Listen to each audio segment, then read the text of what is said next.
Hello बच्चों, क्या हाल चाल? सब बढ़िया। तो आज की इस वीडियो में मैं आप सभी बच्चों को class 11th Hindi core model set paper 1 आपका सॉल्यूशन वीडियो में बताऊंगा। तो आप सभी बच्चे ध्यानपूर्वक इस वीडियो को देखिएगा। वीडियो पसंद आए तो वीडियो को लाइक करिएगा, चैनल पर न्यू आए तो चैनल को सब्सक्राइब कर लीजिएगा, साथ में बेल आइकन पे क्लिक कर लीजिएगा ताकि इसी प्रकार पल पल की हर वीडियो का नोटिफिकेशन आपको मिलता रहे। डिस्क्रिप्शन बॉक्स में टेलीग्राम ग्रुप फेसबुक मिलेगा, जहां जुड़ना चाहे आप मुझसे जुड़ सकते हैं। इसके बाद कोई भी अपडेट आएगा आप सभी बच्चों कॉलेज के द्वारा तो वहां पे आपको शेयर कर दिया जाएगा। देखिए, सबसे पहले आप सभी बच्चों का टोटल 40 क्वेश्चन पूछा गया, 40 अंक मिलने वाला, हर क्वेश्चन 1 मार्क्स का, जैसा कि पैटर्न आपको मालूम होना चाहिए। ठीक है, देखिए अब आप सभी बच्चों को पहला क्या है, पहला जो खंड का है हमारे पास वो है अपठित बोध। एक बोध मतलब आप सभी बच्चों को यहाँ पर एक पद्यांश दिया हुआ है, कभी हो सकता है आपको गद्यांश दिया जाए और इसमें से कुछ सवाल पूछे गए एक से लेकर 4 नंबर तक, इसमें सही विकल्प आपको बताना है। देखिए, अगर पढ़ना चाहे तो पढ़ सकते हैं। यहाँ पर लिखा हुआ है, तेरे मेरे बीच कहीं है एक घृणामय भाईचारा, संबंधों के महासमर में तू भी हारा मैं भी हारा, बंटवारे ने भीतर भीतर ऐसी ऐसी हाई लगाई या फिर डाई लगाई, जैसे सरसों के खेत में सत्यानाशी उगु आई, तेरे मेरे बीच कहीं है टूट अनटूटता पतियारा, संबंधों के महासमर में तू भी हारा मैं भी हारा। तो इस कवि के संबंध में यहाँ जो हमारे कैसे कविता लिखा गया, कवि ने किस संबंध की यहाँ पर बात की है आप समझ सकते हैं। यहाँ पर जो बात है वो एक पारिवारिक संबंध की बात की जा रही है कि परिवार में कुछ ना कुछ कलेश के बारे में बात किया जा रहा है, यानी ये पारिवारिक युद्ध है। तो आप सभी समझ गए होंगे, तो इसका आंसर हो जाएगा हमारे पास पारिवारिक संबंध, ऑप्शन नंबर ए। इसके लिए आपको एक उपयुक्त शीर्षक बताना है, आप खुद पढ़िए। यहां पर जो कहानी बता, क्या महासमर, भाईचारा, सत्यानाशी नहीं, यहां पर जो शीर्षक होना चाहिए वो होना चाहिए हमारे बंटवारा, क्योंकि इस पूरे काव्य खंड से आप समझ सकते हैं यहां पर बंटवारे की बात की जा रही है। तो ऑप्शन नंबर क्या हो जाएगा, सी नंबर इसका सही उत्तर हो जाएगा। अब यहां पर सत्यानाशी से क्या तात्पर्य, सत्यानाशी मतलब यहां पर कह सकते हैं जलन के बारे में बात किया, और जलन का देखिए दूसरा नाम होता है ईर्षा कहा जाता है।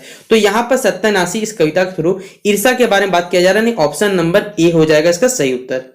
अगला सवाल है, भीतर भीतर में कौन, देखिए भ नाम के भ जो हमारे पास कैसे वन है, इसकी उच्चारण देखिए बार बार दो शब्दों में इसका उच्चारण किया गया है। तो यहां पर हमारे पास जो कह सकते हैं अलंकार बैठेगा वो होगा पुनरुक्ति प्रकाश अलंकार, यानी ऑप्शन नंबर क्या हो जाएगा, डी नंबर इसका सही जवाब हो जाएगा।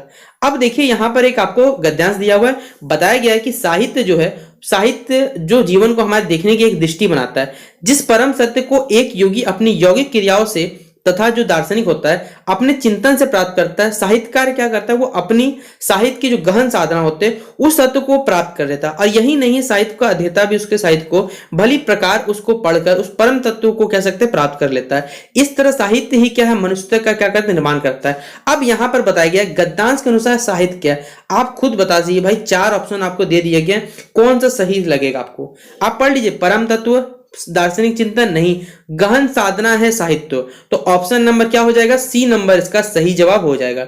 अगला है उपयुक्त गद्यांश का सबसे उचित शीर्षक, बताइए क्या होगा। यहां पर साहित्य के बारे में बोला जा रहा था, भाई साहित्य हो सकता है ऑप्शन नंबर ए, तो ऑप्शन नंबर ए हो जाएगा। फिर बोला गद्यांश के आधार पर बताइए कौन सा कथन गलत है। देखिए आप चारों कथन पढ़िएगा तो ही कथन गलत वाला टिक करिएगा, वरना टिक मत कर दीजिएगा। यहां पर बताइए साहित्य क्या मनुष्य का निर्माण और विनाश करता है, यहां पर बोला क्या जा रहा है, देखिए पॉइंट पढ़ सकते हैं यहां पर कि साहित्य मनुष्य का निर्माण करता है, विनाश के बारे में कुछ भी नहीं बोला गया है, तो यही तो पॉइंट गलत हो जाएगा। तो ऑप्शन नंबर क्या हो जाएगा, 7 का सी नंबर इसका राइट आंसर हो जाएगा। साहित्य का अध्येता से क्या तात्पर्य है, अध्येता मतलब लेखक हो गया, कवि हो गया, पाठक, किनके बारे में बोला जा रहा है। तो साहित्य का जो अध्येता है वो यहाँ पर पाठक से बात किया जा रहा है। तो ऑप्शन नंबर क्या हो जाएगा बच्चों हमारे पास, सी नंबर इसका सही उत्तर हो जाएगा।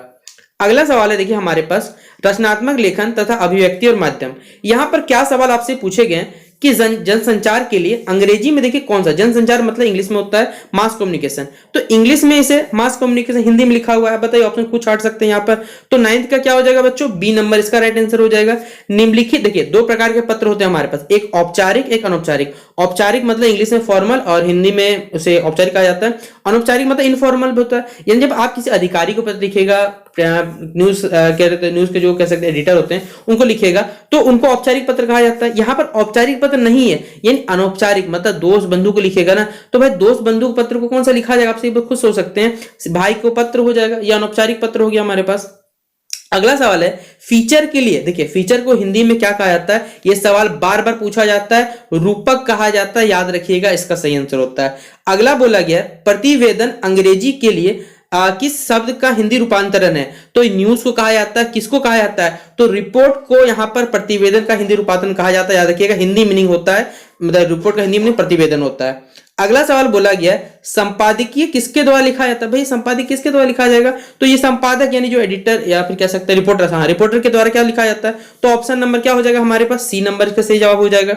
अगला बोला गया है जनसंचार जो है माध्यमों का प्रमुख कार्य क्या है, लोगों को मार्गदर्शन करना है, मनोरंजन करना है, सूचना देना और शिक्षित करना है, या फिर तीनों कथन सही है। आप खुद पढ़िए, जनसंचार मतलब मास कम्युनिकेशन, तीनों यहां पर हमारे पास बच्चों कथन सही है, इसलिए ऑप्शन नंबर क्या हो जाएगा, ये सभी इसका सही उत्तर हो जाएगा। अगला सवाल है भारत में प्रकाशित होने वाले, VBI सवाल है, कर लीजिए पेपर में छप जाएगा आपका। यहां पर पहला प्रकाश पेपर का नाम बोला गया है तो बंगाल गैजेट नाम था उसका, Bengal gazette, option number A. अगला सवाल है कक्षा में होने वाली चर्चा या विचार किस प्रकार का संचार है, तो ये आपका कहलाता है समूह संचार। ऑप्शन नंबर क्या हो जाएगा बच्चों, ए नंबर इसका सही ऑप्शन हो जाएगा। देखिए अगला सवाल पूछा गया है कि पत्रकारिता का मूल तत्व क्या होता है। तो देखिए पत्रकारिता का मूल तत्व है कल्पना करना, संस्मरण या जिज्ञासा। नहीं, पत्रकारिता मूल तत्व होता है आपकी जिज्ञासा। तो ऑप्शन नंबर क्या हो जाएगा, यहां पर सी नंबर इसका सही उत्तर हो जाएगा। अगला सवाल है संपादक के नाम पर स्तंभ प्राय क्या होते हैं, समाचार पत्र की किस पृष्ठ पर प्रकाशित होता है, प्रथम पृष्ठ पे, अंतिम, किनके द्वारा लिखा गया ये बताना है। आप खुद बताइए किस पे लिखा जाता होगा। भाई ये लिखा जाता है जो संपादकीय पृष्ठ रहता है उस पर लिखाया जाता है कि ये रिपोर्टिंग इनके द्वारा की हुई है। ठीक है, अगला अब देखिए यहां से जो सवाल पूछा गया 19 से लेकर 22 तक, ये आपका किताब का प्रश्न है यानी पाठ्य पुस्तक से सवाल पूछा गया है। तो चलिए क्या सवाल पूछे गए हम लोग देखते हैं। देखिए पहला सवाल यहां से पूछा गया है कि आओ मिलकर बचाएं कि इस दौर में हो बचाने की बहुत कुछ बचा है अब भी हमारे पास। यह जो प्रस्तुत काव्यांश के जो रचयिता हैं इनके रचना आपको नाम बताना है। पहले तो कमेंट बॉक्स में बताइएगा इस रचना का नाम क्या है, यानी काव्यांश का नाम क्या है बेसिकली। और फिलहाल अभी इसके रचना का नाम बता देता हूं आपको। ये लिखा गया किनके द्वारा, तो निर्मला पुतुल जी के द्वारा ये लिखा गया है। अगला सवाल बोला गया है कि यहां रचनाकार का जीवन के प्रति दृष्टिकोण कैसा है, सकारात्मक है, नकारात्मक है, उदासीन या मिश्रित है। तो यहां रचना के प्रति जो जीवन का कह सकते हैं जो दृष्टिकोण है वो किस प्रकार का बच्चों, वह सकारात्मक। तो ऑप्शन नंबर ए क्या हो जाएगा, इसका सही जवाब आप सभी बच्चों के लिए हो जाएगा। अगला बोला गया यहां पर क्या बचाने की बात की गई है, तो यहां पर हमारी संस्कृति, हमारी सभ्यता, उसे यहां पर बचाने की बात की जा रही है, इसलिए ऑप्शन नंबर बी हो जाएगा। उपयुक्त पंक्तियों में क्या है, दुत्कारा जा रहा है, चित्कारा जा रहा है, आह्वान किया जाए, क्या आप बताइए यहां पर आह्वान क्या, बुलाया जा रहा है। तो ऑप्शन नंबर क्या हो जाएगा, सी नंबर इसका सही उत्तर हो जाएगा। अब देखिए आप सही बच्चों को बुक से सवाल है, जैसी बाड़ी काष्ठ ही काटे अग्नि ना कटो कोई, पंक्ति में अग्नि जो है वो किसका प्रतीक है ये आपको बताना है। तो यहां पर जो पंक्ति है, पंक्ति में सॉरी जो अग्नि है वो किसका प्रतीक है बच्चों, वो है आत्मा का। तो ऑप्शन नंबर ए हो जाएगा सही जवाब। फिर अगला बोला हुआ है कि मीरा ने अपने प्रेम बेली से किस फल की प्राप्ति की यहां पर कामना की है, तो किसकी कामना की है, वो है आनंद फल। तो ऑप्शन नंबर क्या हो जाएगा, बी नंबर इसका सही ऑप्शन हो जाएगा। अगला बोला गया मां की जिसकी स्नेह धारा में कौन सा यहां पर अलंकार है। देखिए आपको अलंकार पढ़ना रहेगा तो एग्जाम से पहले मैं आपसे बच्चों को अलंकार पढ़ा दूंगा तो आपका क्लियर हो जाएगा। फिलहाल जान लीजिए इसका यहां पर कौन सा अलंकार इस्तेमाल हो रहा है, वो है रूपक अलंकार। तो ऑप्शन नंबर क्या हो जाएगा, बी नंबर इसका सही ऑप्शन हो जाएगा। फिर देखिए चंपा काले काले, देखिए यहां पर जो विशेषण है, विशेषण क्या होता है, जो संज्ञा सर्वनाम विशेषता बतलाता है। तो यहां पर चंपा काले किस चीज का गुण बताया जा रहा है, तो ये काला काला क्या होगा, गुण बता रहा है यहां पर। तो ऑप्शन नंबर ए हो जाएगा इसका सही जवाब। अगला बोला गया सपनों का मर जाना किस प्रकार का प्रयोग है, लाक्षणिक है, व्यंग्यात्मक है, अभिघात्मक है या कोई नहीं। तो सपनों का मर जाना ये किस प्रकार का हो जाएगा हमारे पास, वो हो जाएगा लाक्षणिक। तो ऑप्शन नंबर क्या हो जाएगा, ए नंबर इसका सही जवाब हो जाएगा। अब देखिए आपके पृष्ठ बुक के जो बुक कह सकते बुक से कुछ एक गद्यांश उठा दिया गया, अब सवाल पूछा गया कि प्रस्तुत पंक्तियों के जो रचयिता है कौन है। आपको कहानी थोड़ा सा मालूम होना चाहिए। फिलहाल जो पंक्ति हमारे पास उसके जो रचयिता है उनका नामकरण नाम बताता हूं, आप लोग कहां कमेंट बॉक्स में कौन चैप्टर का है, इनके कह सकते हैं चैप्टर का नाम, जो लेखक उनका नाम क्या है, मन्नू भंडारी। ऑप्शन नंबर ए हो जाएगा इसका क्या बच्चों, सही जवाब।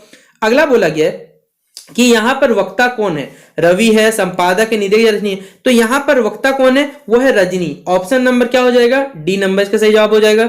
अगला सवाल बोला गया इस गद्यांश में कौन सी कैसे केंद्र में कौन सी समस्या, स्वास्थ्य के बारे में बताया, किसके बारे में, तो यहां पर शिक्षा के संबंधित बातें की गई है। तो ऑप्शन नंबर क्या हो जाएगा, सी नंबर।